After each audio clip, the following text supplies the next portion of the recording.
I think it's amazing how lucky we are to be in our profession and have movies to remember people with.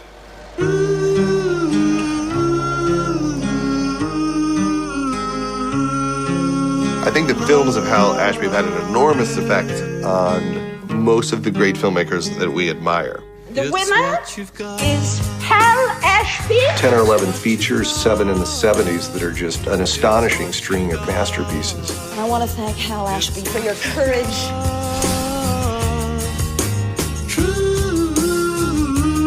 Hal Ashby was obsessed with film. He'd smoke some pot and he would work all night. It's still a little astonishing to me why he hasn't had his due. I mean, that's all we have as filmmakers are our instincts. I have nothing else. In other words, what I feel about something, it's the only thing I know. The film will tell you what to do. Hold on, my friend, and it don't matter if you think about any of Hal Ashby's films, you're going to find discussion of class, you're going to find discussion of race. He was so sensitive of what's right and what's wrong. He fought for us. But if you fight nose to nose with the head of a studio, you're going to lose. This will most certainly not be a memo of any sort. It will be closer to the ramblings of a very, very angry young punk. A lot of his wit, I think, came from pain. The way I think maybe humor does come from facing adversity.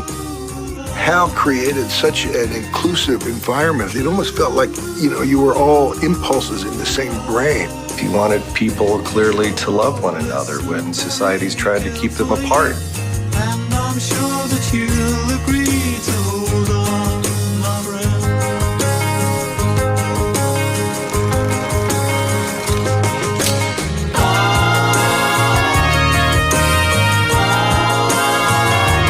When you see these pieces of Hal's pictures, you see his modesty, his honesty, his humor, his irreverence, his impatience with hypocrisy, his love of people. These are qualities that are all reflected both in the subjects that he chose to deal with and in the way that he dealt with them.